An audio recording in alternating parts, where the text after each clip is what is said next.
Good morning. Now we are going to have this audio slides on rheumatoid arthritis,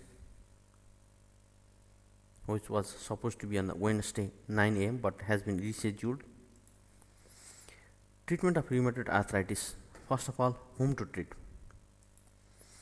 Typical scenario: patient came like this: a middle-aged woman, maybe even young, like 30 years old. They come to your clinic with a history of 2 months history of bilateral hand and wrist pain, warmth and swelling signifying inflammation of synovium, and the small joints of hands like metacarpophalangeal joints, proximal interphalangeal joints, or in the feet metatarsal joint, metatarsophalangeal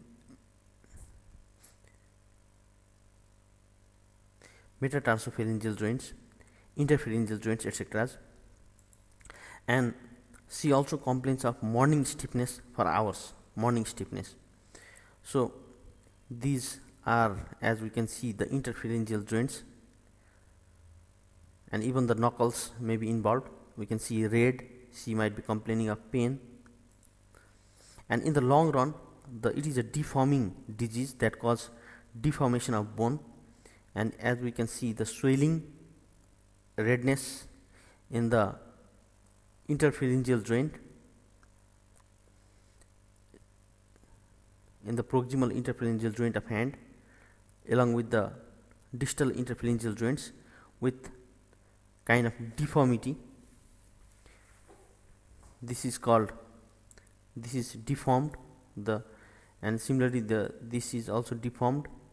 So we see like this in the long run. The patient may also come like this, and in the X-ray we can see erosions. We can see erosion.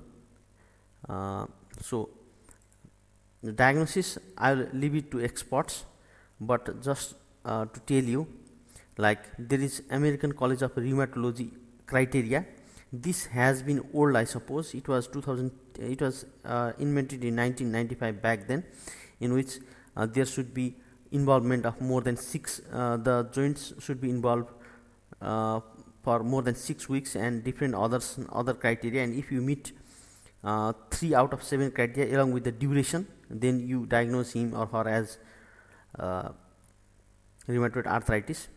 And similarly, this is the newer classification. It has recently come, not much recently, but this scoring system has come. And in the scoring system, if there is more than 6, the joint involvement, serology for rheumatoid factor, etc., and also C reactive protein, ESR, duration. So all these criteria come and they score the person, and if there is more than 6, then it is definite rheumatoid arthritis. This is called score based algorithm. So, and pathology and pathophysiology, I again leave this to expert, and I will only talk about the relevant pathophysiology which forms the basis of treatment. It is autoimmune disease, as we all know. And so what happens in this autoimmune disease is T cells stimulate the macrophages and synovial lining cells to produce cytokines, and tissue necrotic, again T cells stimulate macrophage and synovial lining cells to produce tissue necrotic factor and interleukin 1, basically these cytokines. And these cytokines have played pivotal role in causing all the inflammation. So our target is this to decrease or to antagonize this tissue necrotic factor alpha with various drugs, along with interleukin 1 also, to decrease their amount or to antagonize them. So this forms the basis of treatment, the pathophysiological basis of treatment. And drugs we have for rheumatoid arthritis are DMARDs, which means disease modifying anti-rheumatic drugs, and another is adjuvant drugs like NSAIDs and corticosteroids. Once diagnosed, we start with DMARDs. Will not wait for sometimes using NSAIDs for the mild one. We always start with the DMARDs because it prevents the deformation and progression of disease. So DMARDs, once diagnosed, has to be started earlier. this. So DMARDs, what are the DMARDs we have? We have non-biological, that is not produced by the living substance, and another is biological, that is related to the, the production is related with the living beings. So these are called biological agents. Later we'll come to it. Immunosuppressants that you might have been taught in your immunopharmacology. The highlighted ones are those which we will study in detail today. Among the immunosuppressant, even though we have been taught before, I will start with methotrexate and sulfasalazine, hydroxychloroquine, leflunomide are used, are the drugs among the non-biological DMARDs that are used, and gold and penicillamine has been discontinued as DMARDs because of their severe side effects. And among the biological agents, we have tissue necrotic factor alpha inhibitors, etanercept, which is fusion protein that we will know later, infliximab, which is a chimeric monoclonal antibodies, and adalimumab, which is also monoclonal antibodies. Adalim, so it is human monoclonal antibody that we'll study later, and interleukin 1 antagonist, anakinra. So these are the drugs that we have for DMARDs, and apart from the, so why they are called DMARD? Because they retard the natural history or the progression of the bony erosions and cartilage loss. The disease has tendency to go on progressing by causing erosions and cartilage loss, bony erosions and cartilage loss, and this thing is retarded. This natural course of the disease is retarded by the DMARDs. And adjuvants only relieve pain, but they do not alter the progressive nature of the disease. That is the difference between adjuvants and DMARDs. Adjuvants includes corticosteroids and NSAIDs. And so most of the time in our setup, we start with methotrexate. Once the patient is diagnosed rheumatoid arthritis, we start with methotrexate, but because our patients always delay to start the drug, and by the time they will ask for doctor's advice, they already are in the moderate state. So this is actually given for the moderate RA. For the mild ARA, we prefer sulfasalazine and hydroxychloroquine. But we in our clinics in here, we start with mostly we start with this methotrexate, and the dose is 7.5 mg per molar once a week, only once a week, and we see the response every 6 weeks, and we can increase this dose up to 25 mg per week, taken only once a week. And what is the mechanism of action of methotrexate? Methotrexate, as we know, inhibits the dihydrofolate reductase.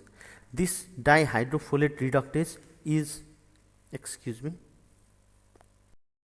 this dihydrofolate reductase is inhibited by the methotrexate, and what we can see is that the folate, we can see methylene tetrahydrofolate gives something like that is the methylene along with two hydrogen ion during this process, where uridine monophosphate is converted into deoxythymidine monophosphate with the enzyme thymidylate synthase. So this is the normal process is this, and doing this our DHF, and it converts into the dihydrofolate, and this dihydrofolate has to be reactivated to convert into this cycle, goes on with the help of dihydropyridine reductase, which converts dihydrofolate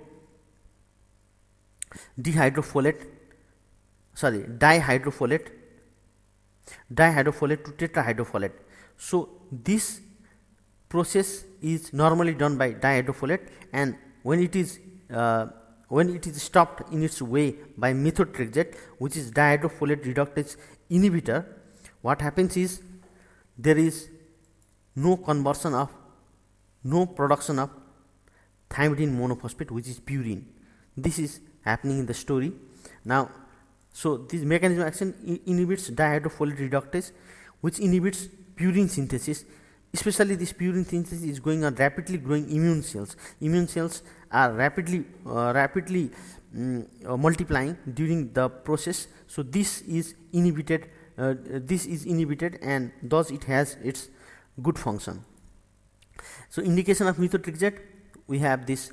I told you in the moderate to severe RA we start with this drug, autoimmune disorders, and it is also used in cancer chemotherapy, as you might have learned in your anti-cancer drug, like there are for breast cancer, like there is something known as CMF regimen, where we use cyclophosphamide, methotrexate, and CM,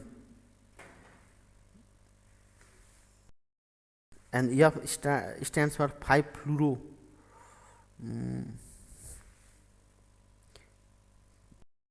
5-fluorouracil, I suppose. This is the way in which we treat the patient, and this is autoimmune disease and cancer chemotherapy, and it is also used for the abortion and for molar pregnancy. So these three you should write as the use of methotrexate. And interactions, probenecid, as would be taught in the gout class. This drug, the probenecid, increases the probenecid as well as aspirin, acting at organic acid transport protein in the that is normally involved in the secretion of methotrexate in the urinary in the tubules that is stopped by probenecid. So the methotrexate levels increase, and understandably TMP-SMX, that is trimethoprim sulfomethoxazole or co-trimoxazole, it inhibits the very same dihydrofolate reductase. Therefore it has additive action with this drug. Now ADR of methotrexate, there are bunch of it.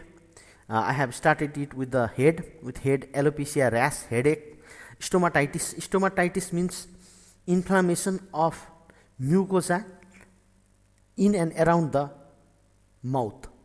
So if it is in the lips, if it is inside in the gums, so everything is stomatitis. Inflammation of mucosa around the mouth is known as stomatitis. It causes that, along with the rash, if you like to remember, and then go still down, and GI intolerance in the form of everything that you can remember, like nausea, vomiting, diarrhea, everything. It causes GI intolerance, and it also has effects in the lungs, that is hypersensitivity pneumonitis, and it inhibits the rapidly growing cells of bone marrow. Therefore it causes bone marrow suppression. And one very bad thing about it is it causes hepatitis to cirrhosis if used in long term, only in long term. So we have alopecia, we have headache, stomatitis, rash, hypersensitivity pneumonitis, GI intolerance, and bone marrow suppression. So we have all of these side effects of methotrexate. Contraindication and precaution of methotrexate, it is like frequently this drug has to be started in the 33 years old female who is still young and who can produce children. So starting methotrexate, you should be very practically oriented, or you should be very careful about using this drug in methotrexate. Rheumatoid arthritis, methotrexate, rheumatoid arthritis, no, you have to stop somewhere. That is rheumatoid arthritis with 35 years old, we still want to get pregnant, no methotrexate, because it causes teratogenicity.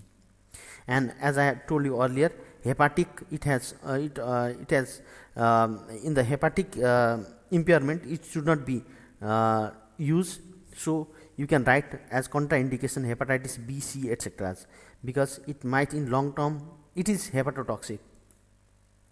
Now azathioprine, study under these sections. I am not going to teach you this, because I suppose it has been taught in the immunosuppression class.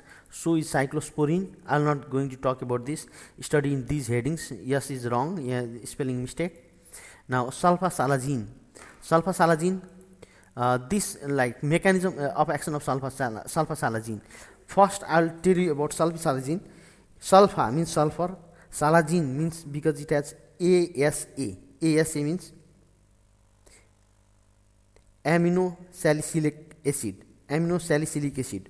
So amino salicylic acid is just like aspirin, isn't it?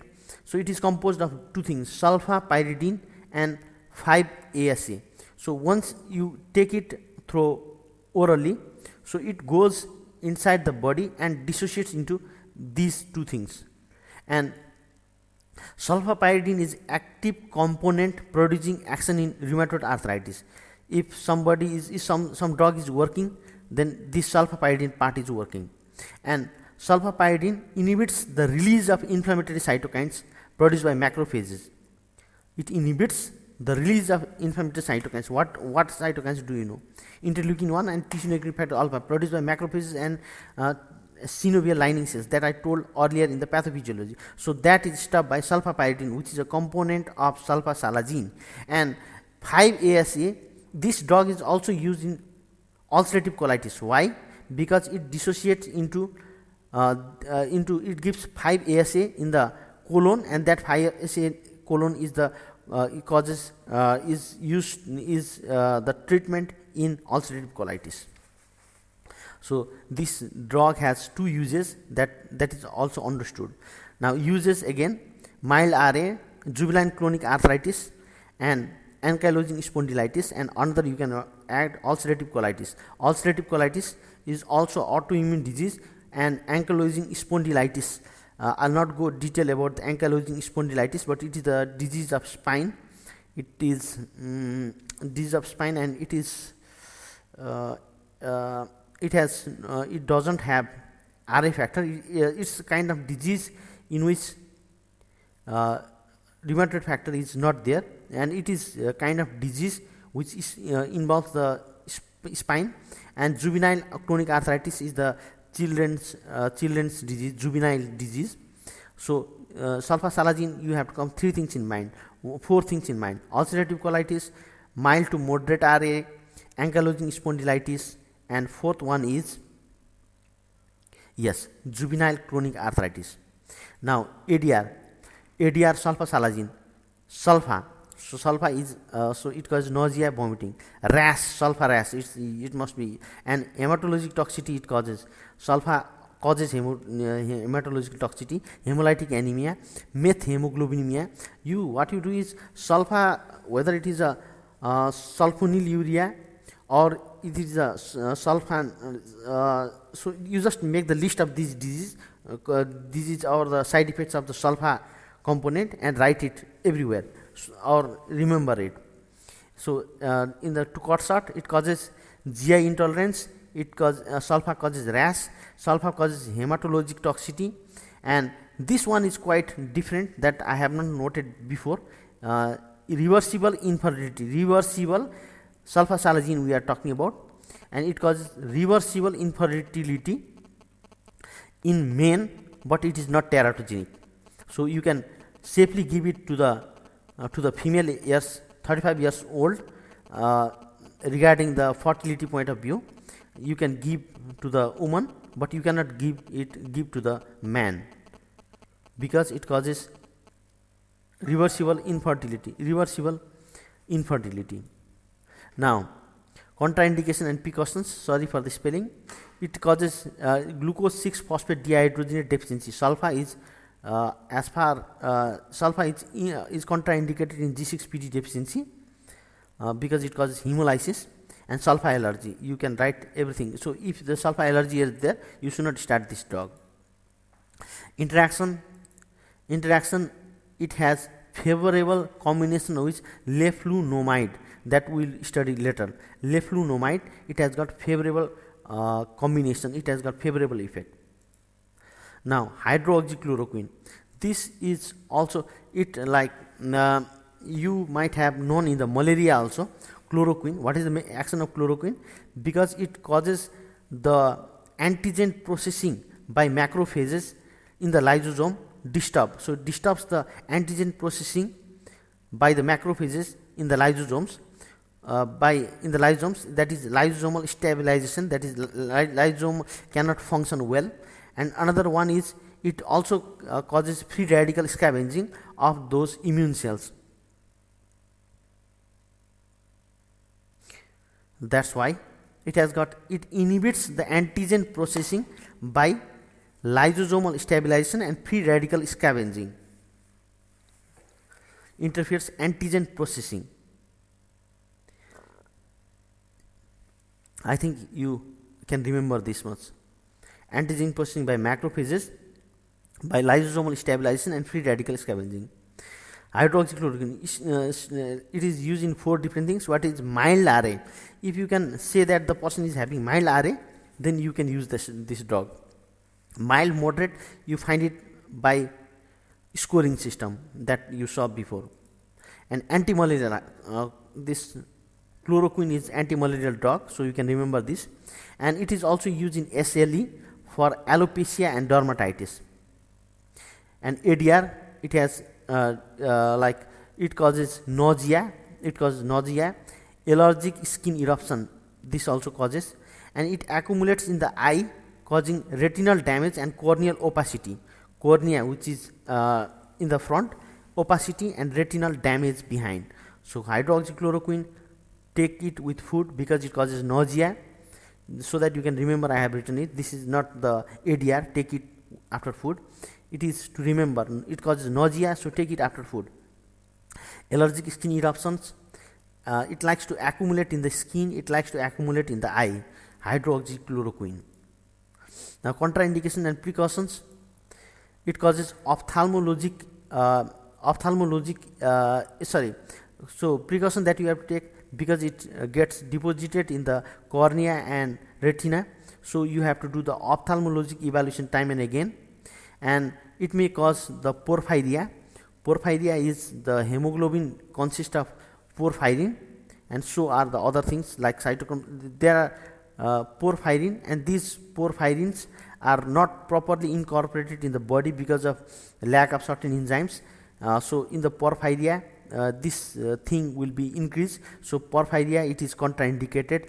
Hydroxychloroquine, porphyria, and glucose 6-phosphate dehydrogenase. Anti-malarials, most of the anti-malarials are cause hemolysis with glucose 6-phosphate dehydrogenase deficiency. Now leflunomide, one thing that you can remember by now is it has its interaction is with this with sulfasalazine, and it increases the beneficial effect will be added up. Leflunomide, it inhibits we can see with methotrexate, causes decreases purine in the body, or inhibits the purine. This drug inhibits pyrimidine. Purine with methotrexate by inhibiting the enzyme known as dihydrofolate reductase, and this time it inhibits the pyridine formation by inhibiting the enzyme known as dihydroorotate dehydrogenase. Dihydrofolate inhibited, no purine. Dihydroorotate dehydrogenase inhibited, no pyrimidine. Leflunomide uses moderate to severe rheumatoid arthritis. It is like this methotrexate, also for moderate to severe. Yes, alternative to methotrexate. And it has, if you want to remember leflunomide, then you can, then I think this is the, remember diarrhea, okay, diarrhea. Or you can, what you can do is you associate this diarrhea with this leflunomide, you will hardly forget, okay. Leflunomide, diarrhea. And besides, diarrhea is very common, that 20% of the patient habits, up to 20% of the patient, and it even requires so severe that it even requires the discontinuation of the drug. And besides, rash and alopecia like methotrexate, and it is also hepatotoxic like methotrexate, and it has also hematological toxicity like sulfasalazine, like methotrexate. So these are the 4 ones. Diarrhea you never forget for this leflunomide, and beside that, like methotrexate, rash and alopecia, serum transamylase levels increase, means that is liver toxicity, hepatotoxicity. Transaminases are SGPT, SGOT, also known as ALT, AST, and hematological toxicity, as I have already told. So there are 4 toxicity, 4 ADR of leflunomide. Interaction, yes, it is hepatotoxic, so it should not be given with other hepatotoxic drugs like methotrexate, rifampicin, sulfasalazine. Combination with sulfasalazine improves the benefit. So it has to be, because sulfasalazine is basically not hepatotoxic, so they have different side effect profiles, so they can be used together. Now, contraindication and precaution of leflunomide. It is teratogenic, like methotrexate. Don't start leflunomide in a pregnant woman, and as you always say, children, pregnant lactating woman. Children, it is not very logical, because children rarely have this disease. Biological DMARDs, they are tissue necrotic factor alpha inhibitors. They are derived from the living things, that's why they are called biological DMARDs. And mechanism of action, mechanism of action, the main mediator of inflammatory destruction in rheumatoid arthritis is tissue necrotic factor alpha, no doubt about it, and it inhibits the inflammatory and immunoregulatory properties of tissue necrotic factor alpha. If you write this much, then we are happy enough. Tissue necrotic factor alpha is involved in the inflammatory destruction of joint in RA, and this word you remember, inflammatory and immunoregulatory properties of tissue necrotic factor is inhibited by this drug. So what are the drugs that we have? We have infliximab, adalimumab, setrolizumab, and golimumab. So how to remember this?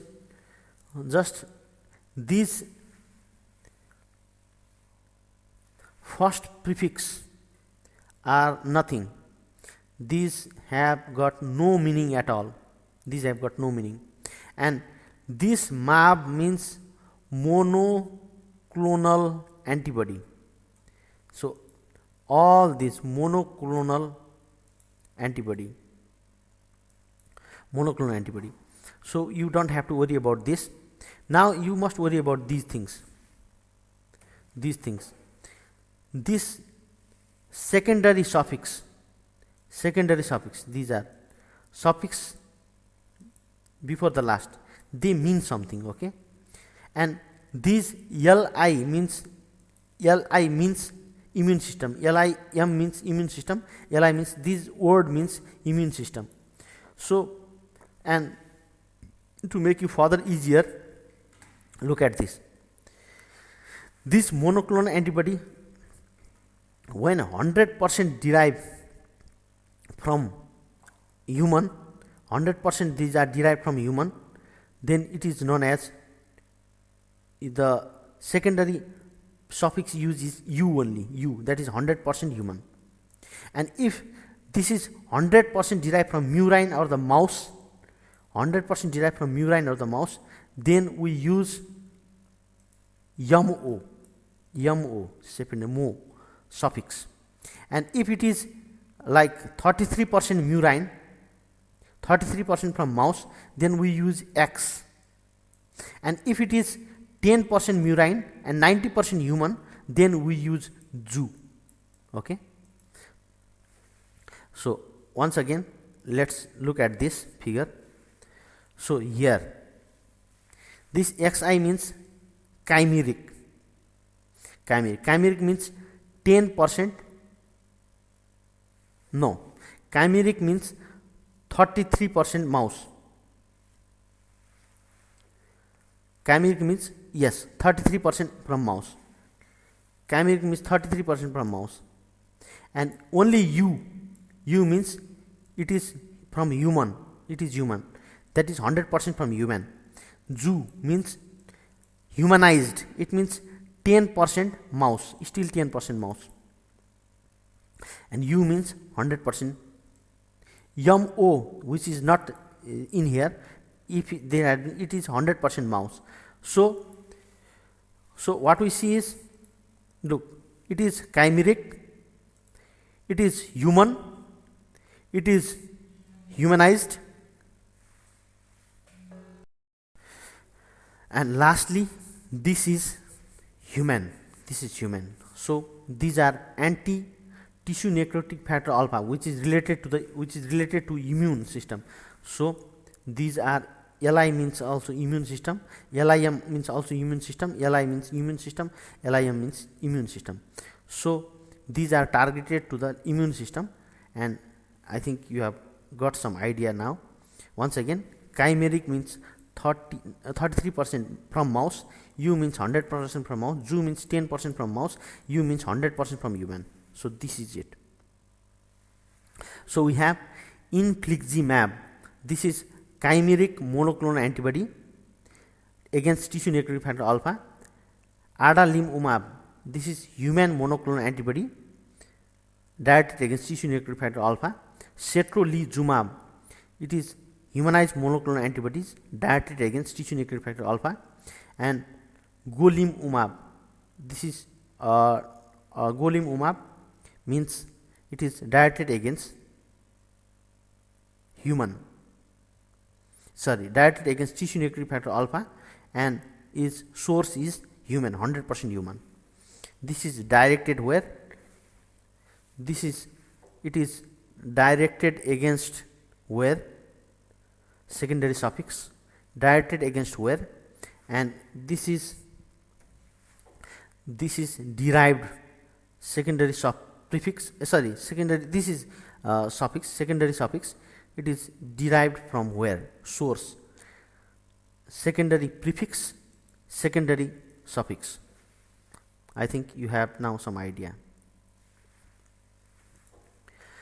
Now there is something called fusion proteins like Norcept, Etanorcept, etc. Fusion proteins are the similar thing directed against tissue necrotic factor alpha, but they are produced by joining of two or more genes that originally coded for separate proteins. So they are manufactured by joining the proteins. Now this is not important. ADR, you have, these are the ADRs. Serious infections, especially when your immunity is gone with the use of this drug, then there is chance of opportunistic serious infections. Tuberculosis, please name it, it is very important.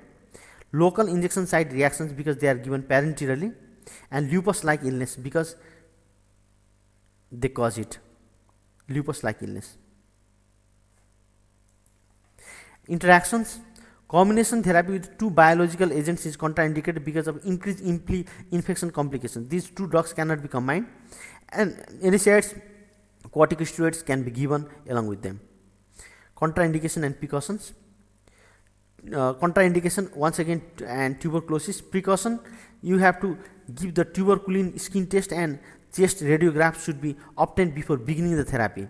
Two things should be done before starting therapy: chest radiograph and tuberculosis skin test. Multiple sclerosis is one contraindication. Lymphoma and CSF. You have to remember, one, tuberculosis and other autoimmune disease like multiple sclerosis, and one is CSF because it might cause fluid retention and lymphoma. Now if you want to remember, there is another tocilizumab, and it is against interleukin 6, humanized interleukin 6 monoclonal antibodies, and rituximab CD20, which is chimeric CD20, and it is because CD20 is the marker of B cells. So all the B cells, so we prevent this, we act against the beta cells. And there is another name, anakinra, which is against interleukin 1. It is a interleukin 1 receptor antagonist. Thank you.